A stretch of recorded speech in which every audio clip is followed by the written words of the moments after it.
Welcome to The Explainer. And today, we're tackling a huge philosophical question by looking at one big idea from ancient Greece that pretty much changed everything.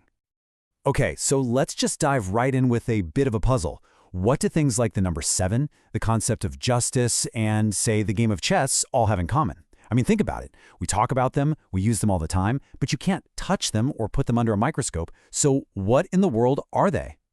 Well, the easy answer is, they're not physical objects. But that simple answer? Oh man, it opens up this massive philosophical rabbit hole.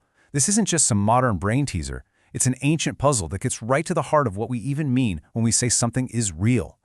So, to get to the bottom of this, we've got to go way back to ancient Greece, and a philosopher you've definitely heard of, Plato.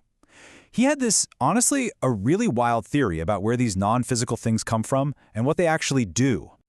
Okay, so for Plato, look at any chair in your room right now. He'd say that's not the real chair. Nope, it's just a shoddy, imperfect, temporary copy.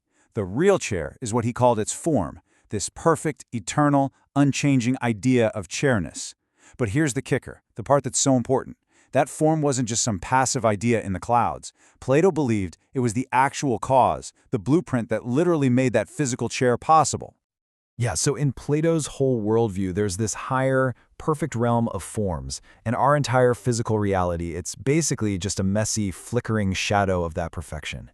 And again, these forms weren't just sitting around. He really argued they were the powerful, active blueprints that shaped everything in our world. In this quote, it just nails it. Plato's forms were causes par excellence. That's a fancy way of saying they were the ultimate cause of, well, everything. The form of justice is what makes an action just. The form of a circle is what causes something to be round. They have actual power. They do stuff. So, that was Plato's big idea. But how do we get from these all-powerful concepts to where we are today? Well, over the next couple of thousand years, his theory got a major makeover. Philosophers, they kind of liked the idea of a non-physical reality, but they started stripping away its power. Fast forward to the late 1800s, and thinkers, especially in math, just hit a brick wall. Right? Think about numbers. They can't be physical things, but they also can't just be ideas rattling around in our heads. Because if they were, my 7 could be totally different from your 7, and math just wouldn't work. So, if they're not in the physical world and they're not in the mental world, where the heck are they? This timeline really tells the story. You start with Plato's all-powerful, almost divine forms. Then you jump ahead to guys like John Locke, who argued that, no, these ideas are just things we create in our own minds, creatures of the understanding. And then we get this huge breakthrough from a philosopher named Gottlob Frege. So Frege comes along and proposes this third realm, and this was a game changer.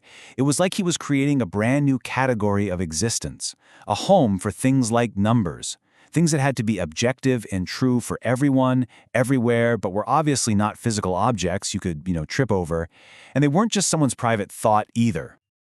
And this whole idea of a third realm brings us to the single biggest, most important difference between Plato's ancient theory and how most philosophers think about abstract objects today. And it all comes down to one thing: power.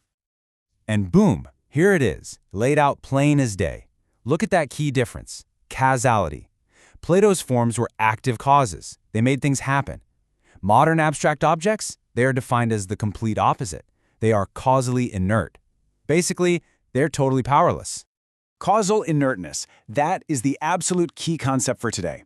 It just means that an abstract object, like the number 7, can't push a billiard ball. It can't make you feel sad or happy. And nothing in the physical world can change or affect the number 7. It sits completely outside the chain of cause and effect that runs our entire universe. So, you see the shift? Unlike Plato's powerful blueprints, these modern abstract objects are really defined by what they can't do. They don't exist in space or time. They don't have any causal powers. They're just kind of there. Passive, formal structures. But hang on a second. If you define abstract objects as things that have absolutely zero causal connection to our world, well, you've just created a massive and, honestly, a really fascinating new problem for yourself. Yeah, think about it for a second. How do we know about anything? We know about the sun because its light travels through space and hits our eyes. That's a causal chain. We know about chairs because we can touch them, right? But if numbers and all these other abstract things are completely, totally causally inert, how did knowledge of them ever get into our brains in the first place? And this is a huge debate in philosophy. There are tons of competing ideas. You have some, like the famous mathematician Gödel, who suggested we have some kind of special perception, almost like a mathematical intuition. Others argue, we don't need a causal link at all. And then you have some who say, you know what, we just invent them. We create abstract objects because they're useful tools. Okay, so after this wild 2,500-year journey, what's the big takeaway? Where do we land? Well, it all boils down to a fundamental shift in how we see the power of ideas. The big story is really this. The whole concept of an abstract object has been transformed. It went from being this active, world-shaping force in Plato's mind into a passive, powerless, but still totally essential tool for our own thoughts. We went from seeing ideas as the ultimate cause of reality to seeing them as the tools we use to understand reality. And that leaves us with the million-dollar question that philosophers are still fighting over today. When we do math or talk about something like justice, are we discovering these timeless, fundamental truths about some hidden, abstract part of the universe, just like Plato thought? Or are we just using some really, really clever tools that our own minds invented? What do you think?